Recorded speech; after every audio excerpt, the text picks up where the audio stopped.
It's funny, like there's an actual Marvel Rising comic book that came out at the same time, and it's kind of the same story, but they're not connected because that comic is all Miss Marvel, Squirrel Girl, and it's like a totally different story. So it's like, why would you name a show and the comic the same thing when they literally have nothing to do with each other? That's so weird.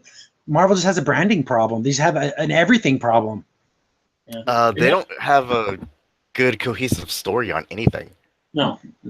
What was it that happened? What was it? Oh, okay. So here's a big one. I'm actually responsible for this, but we'll get to that in a different time. So there's a storyline where Miles Morales and Spider-Gwen met, and they had like this little fling. And yeah, it was called like Sitting in a Tree was like the story arc, and Kamala Khan, Miles, and Spider-Gwen actually met. And then later on in like Champions, I guess a couple issues later, Miles had mentioned like, yeah, I have a girlfriend, but she lives in another dimension. And Kamala Khan was just making fun of him. Like, yeah, you have this imaginary girlfriend that no one's ever met, that you never said anything about. But it's like, didn't you just meet her like 2 issues ago? So they don't even like have any sort of continuity within like their own department. It's really funny because it's like that. Yeah, I got a girlfriend, but she like lives in Canada. But that's the thing. It's like Miss Marvel, I have to call her the Camilla Khan Miss Marvel because she's not the real Miss Marvel. She's like on 5 teams and like in 6 different books, and she's a different character in each book. No, she's the same character in each book. Horrible. But the way she's written, it's like literally like there's no cohesiveness between the titles or like timelines. Like how's she on this team, but yeah, she's doing stuff on this team. She's on the Avengers. She's on the Champions. She's on Loki's brand new intergalactic Avengers team, and she has her solo book. Ridiculous. Wow. So she's in all these. She's the new Wolverine. Yeah. Oh yeah. But not cool or anything. She gets big. But don't worry, they have the answer. They're gonna have different covers. That's what's gonna solve Marvel's problem. Did you see the new Ant-Man cover? It's the most ridiculous gimmick ever. It's like 9 issues of the same cover, but Ant-Man's getting a little bit smaller in each issue, and those are all variants. No. How about do 2 or 3 of them? 2 or 3 would have been the max for that. It's seriously like 8 or 9. Like I even posted on our Twitter when our local comic book shop. They have stacks and stacks and stacks of those lenticular covers. They did where it was like the old cover. When you move it, it's the new one. Yeah. They have probably a couple hundred of those. Buying them. And Marvel, that shop is stuck with those. They don't take returns. They don't care. No. They overship. They ship stuff and gimmicks and start number ones like 50 times over. We're having a comic book shop close at least 2 or 3 a week now. It's ridiculous. That would be sad because if the shop that's closest to us closes, then the nearest one is like 2 hours away. Yeah. That's a journey. Yeah, just a bit. But yeah, comic book shops, I feel bad for them, but do you think it's just going to be online and direct sales? Might be.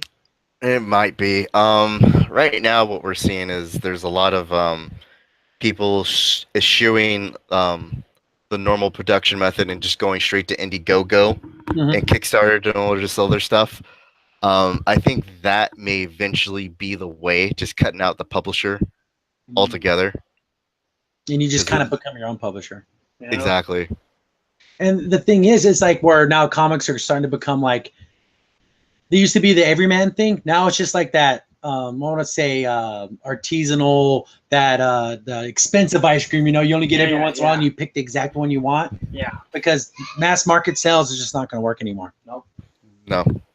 I know there's, like I mentioned before, alternative comics, they're $1.25. Yeah. And they want to sell them like in news racks, the news spinners. They want to sell them at Walmart and stuff. I don't think people care anymore. It sucks because I grew up with it. That was the thing. Being a kid and buying Marvel Flair cards, watching X-Men on Saturday morning. I remember I was a kid and I lived next to a gas station when I was like 11 or 12, and I'd go buy the old G.I. Joe comics, Transformers, all that. Doesn't happen anymore. Nope. Yeah, no more going to the arcade and going to the comic book shop afterwards. And I love those days, man. That was awesome. Oh man, the nickel arcades were great. Yeah. Where we grew up, there was an arcade machine in everywhere. Every gas station, every grocery store had an arcade machine. Yeah, and every Street Fighter 2 always. Yeah. Or was Aliens versus Predator was the other one? Oh. I love the art style of that one. Like the two human characters were cool. They're like cool, like anime style characters. Mm-hmm. Yeah, we went to one time. Me and Chris went to our weekend arcade place that they have like in a couple towns over, and we just beat it. We just went all the way through. And we're gonna beat this. Yeah, because it was $7 up front, and all the games were free. Yeah. So we just sat there and we played it from beginning to end, and then beat the game. Finally beat it. That would have been like $50 in quarters. That would have been so many quarters. But again, just like how arcades have changed, they don't really exist. And like you said, it's like a pop-up arcade that comes around every couple of months. Yeah. That's how comics are now. They're just like this bygone era. The internet sells, Yep. And people wait for graphic novels. People want omnibuses. They want these giant books. No one wants to buy the single floppies. Nope. I feel bad. And then those comic store owners have been there for ever. I mean, our local comic book store changed names a couple of times, but it's been there for that was about since the early 90s. Yeah, it's been there for a long time, but I would be sad to see it go. Yeah. They seem to do well. Yeah, well, because they have like tournaments. That's what you got to do. Pokemon tournaments, Magic Gathering, stuff like that. You got to, man. This clip was taken from our live stream. Be sure to check out the full unedited live stream available here on the Crimson 15 podcast. Crimson Sin here. Thanks for watching, and be sure to like, sub, and share. Also, for the most up-to-date information about the podcast, follow us on Twitter at C15 Podcast.